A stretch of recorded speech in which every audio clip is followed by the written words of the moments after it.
On va donc faire le point sur cette crise mondiale qui a débuté il y a plus de 5 ans aux États-Unis. Où en est aujourd'hui la zone euro? Quel avenir pour la monnaie commune? On va en parler dans quelques instants avec nos invités en plateau. Mais d'abord, un focus sur la Grèce, un des pays les plus touchés par cette crise. Une dette énorme, un chômage qui explose à plus de 27% en moyenne et plus de 50% chez les jeunes. L'Union européenne et le FMI ont déjà prêté 240 milliards d'euros à la Grèce et un nouveau plan d'aide sera bientôt nécessaire. Amélie Cano. C'est une petite note d'optimisme que l'agence Moody's vient d'offrir à la Grèce. Elle a relevé vendredi de 2 crans la note du pays. Selon elle, l'économie grecque a atteint son point le plus bas. Mécaniquement, elle ne peut donc que repartir. Un point de vue défendu par le Premier ministre grec alors qu'Athènes doit prendre dans un mois la tête de la présidence tournante de l'Union européenne. Aujourd'hui, nous commençons à sortir de cette crise profonde. Nous sommes tout à fait prêts à prendre cette présidence. Pas sûr que la méthode Coué d'Antonis Samaras réussisse à convaincre ses créanciers. La fameuse Troïka, qui réunit l'Union européenne, sa banque centrale et le Fonds monétaire international, rechigne à lui accorder une nouvelle tranche d'aide d'1 milliard d'euros. De retour à Athènes lundi prochain, elle reproche notamment à la Grèce de ne pas mener les privatisations qui, selon elle, doivent renflouer les finances du pays. Et pour cause, elle devait rapporter 15 milliards d'euros selon le FMI. Seuls 1,6 milliard ont été obtenus pour l'instant. Compagnies ferroviaires, électricité, eau, armement, presque toutes les entreprises publiques doivent être vendues. Une libéralisation à laquelle s'oppose sans relâche la population grecque. Tout ce que ce gouvernement sait faire, c'est de vendre nos biens à des intérêts privés. Il détruit les services publics, de la santé, de l'éducation, tout ça au nom d'une croissance qui ne viendra jamais. Les Grecs devraient en effet entrer l'an prochain dans leur 7e année de récession consécutive. Aujourd'hui, 27,3% des Grecs sont au chômage, un taux qui a presque quadruplé en 6 ans.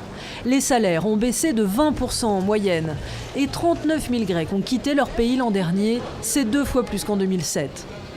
Mais l'avenir proche, ce sont de nouvelles mesures d'austérité.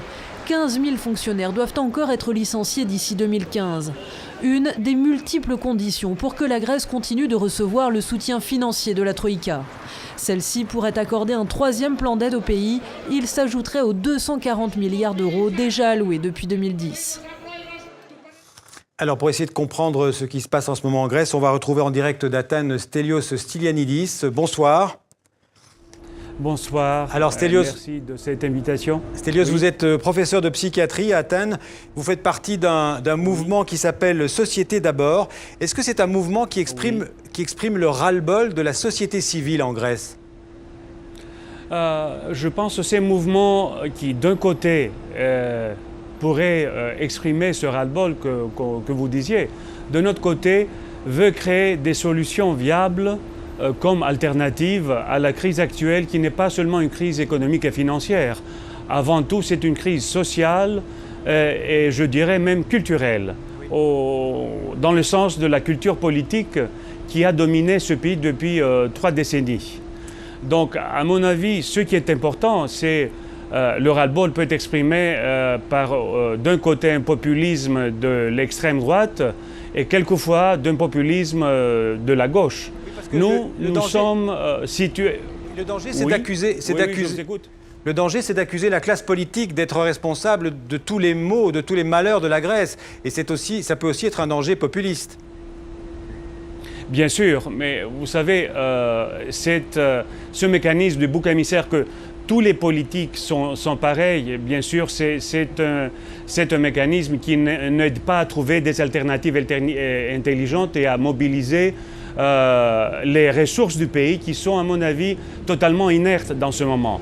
Et comment et pourquoi? La cause est, d'un côté, les mêmes personnes qui ont créé cette crise, qui ont créé cette dette, les mêmes personnes, presque les mêmes, se trouvent au gouvernement avec les mêmes mécanismes. Il faut imaginer que dans cette conjoncture extrêmement difficile, la septième année de récession, un jeune sur 2 n'a pas de travail et n'a pas surtout d'espoir. Imaginez qu'il y a les mêmes mécanismes de clientélisme politique qui dominent toujours la scène politique.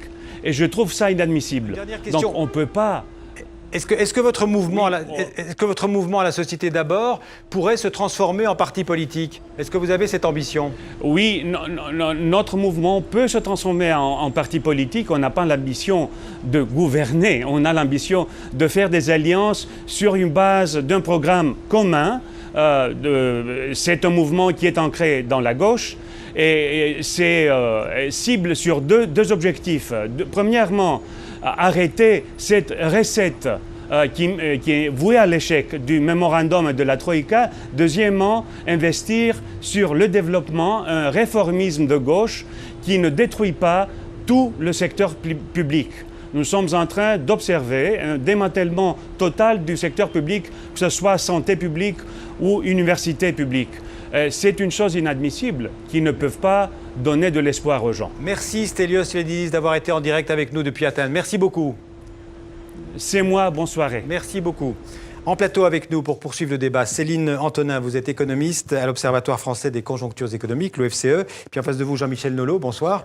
Vous avez travaillé dans la banque pendant près de 40 ans. Vous êtes toujours membre de l'autorité des marchés financiers, l'AMF, et vous venez de publier un livre qui bouscule pas mal d'idées reçues. Crise financière, sous-titré « Pourquoi les gouvernements ne font rien ?» On y reviendra dans un instant, mais ma première question sera pour Céline Antonin. On va commencer par la situation grecque.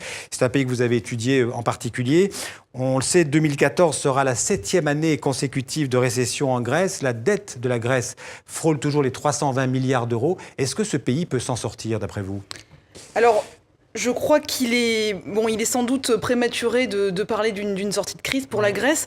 Alors, vous avez des organismes qui sont un petit peu plus optimistes sur la croissance grecque, c'est-à-dire que certains vous disent que c'est la dernière année, cette année de récession, et qu'en fait, la Grèce va renouer avec la croissance l'année prochaine. Ouais. Alors, je suis loin d'être aussi optimiste. Je pense que, vu les mesures qu'on impose à la Grèce, donc depuis déjà plusieurs années, donc à savoir l'augmentation de la fiscalité et surtout la baisse des dépenses publiques, donc qu'on a évoqué, qui se traduit par effectivement un démantèlement de la sécurité sociale, avec le fait que, de nombreux ménages voient leurs revenus drastiquement diminuer. On a du mal à voir par quel mécanisme la Grèce pourrait s'en sortir. Je crois qu'un des mécanismes par lequel peut-être elle peut s'en sortir, c'est le commerce extérieur, à condition que dans la zone euro ça aille mieux. Le tourisme aussi. Voilà, elle a gagné en compétitivité aussi. Il faut quand même dire que les mesures qu'elle a prises, qui sont très douloureuses, qui lui ont permis quand même de gagner un peu de compétitivité et donc d'exporter un peu plus. Donc si autour d'elle les pays vont bien, ils vont pouvoir un peu tirer la croissance. Mais en revanche, en termes internes, la consommation, elle est en berne. L'investissement des entreprises, c'est pas évident, donc le chômage continue à progresser. Ouais. Il y a uniquement via ce biais du commerce extérieur qu'on pourrait éventuellement un petit peu s'en sortir. Alors on a parlé déjà de 2 plans d'aide de l'Union européenne, du FMI. Est-ce que vous pensez,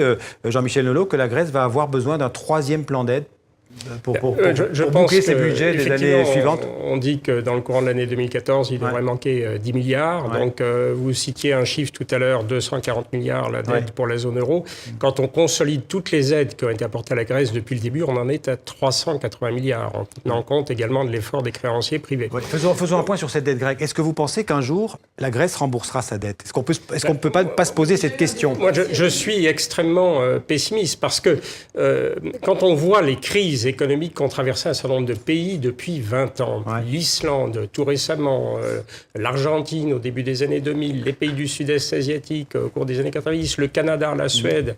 Tous ces pays-là, au bout de 2 ou 3 ans, grâce à quelques mesures de rigueur, de réforme de structure et de dévaluation, ne l'oublions pas, tous ces pays-là, au bout de 2 ou 3 ans, ont vu le bout du tunnel. C'est-à-dire, ils apercevaient une amélioration. Là, comme vous venez de le dire, ça fait 7 ans qu'on est dans la récession. Dévaluation pas possible pour la Grèce. Parce qu'en fait, le pays, finalement, il a 2 possibilités, la dévaluation externe et la dévaluation interne. C'est-à-dire soit de baisser les coûts salariaux, soit de faire en sorte justement de gagner en compétitivité, ce qu'a fait la Grèce. Mais c'est évident que c'est beaucoup moins efficace qu'une dévaluation externe, comme a pu faire l'Islande ou comme on peut faire d'autres pays. Et non seulement la Grèce ne peut pas dévaluer, mais elle vit avec l'euro, qui est une monnaie qui est surévaluée et qui fait souffrir beaucoup de pays. On va parler de l'euro dans un instant. Voilà.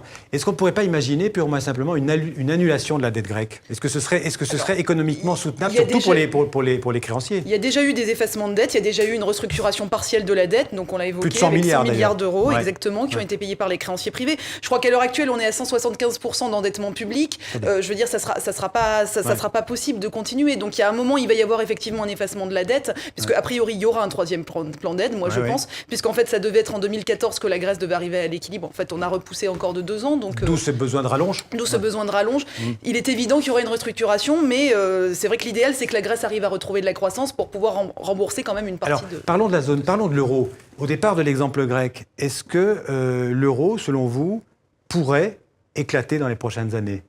Est-ce que, par exemple, la maladie grecque pourrait en être un des premiers symptômes et que la Grèce devrait sortir de la zone euro ? Je pense que dans l'immédiat, il faut laisser toutes les possibilités ouvertes et il faut essayer de voir le verre plutôt à moitié plein pour la zone euro, se dire qu'on a des marges de progression pour améliorer la situation, c'est-à-dire coordonner les politiques économiques, faire une initiative de relance de la croissance en Europe, et notamment c'est à l'Allemagne de le faire, puisqu'elle a des équilibres.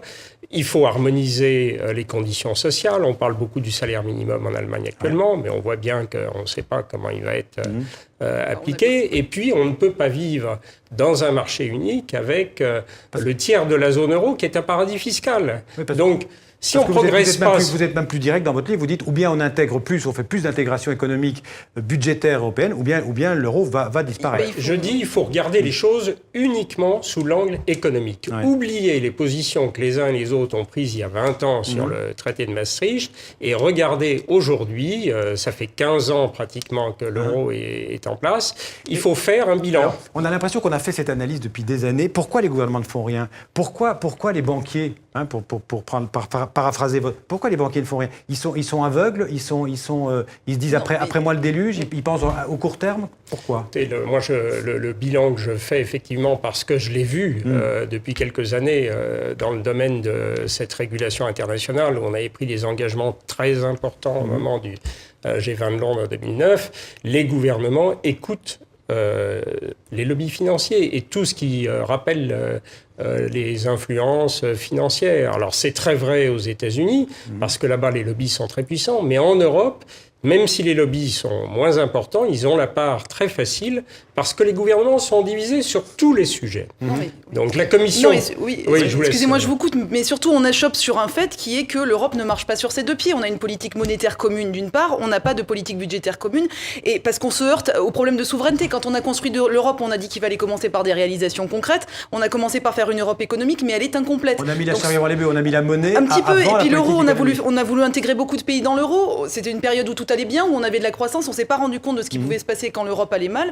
Donc voilà, et aujourd'hui, on se rend compte de ce que c'est qu'avoir une monnaie commune, d'avoir une vraie, une vraie politique monétaire qui soit commune, mais de ne pas avoir de politique budgétaire, et on voit bien que ça ne fonctionne pas parce que les pays sont très différents. Donc soit on va effectivement vers plus d'intégration, soit on va carrément vers la désintégration. Moi je crois qu'il ne faut pas être trop pessimiste sur l'euro, au sens où s'il avait dû éclater, je crois que si l'implosion avait dû avoir lieu, elle aurait déjà eu dans le passé. On a une période très critique, il faut quand même dire que globalement on a assez bien géré cette situation qui était quand même très délicate, mais a priori voilà, on est face à un choix et je crois qu'il est temps de prendre la décision. Encore un mot, Jean-Michel Nelot, les marchés ne se contrôlent pas tout seuls, ils ne sont pas efficaces tout seuls, il faut de la régulation.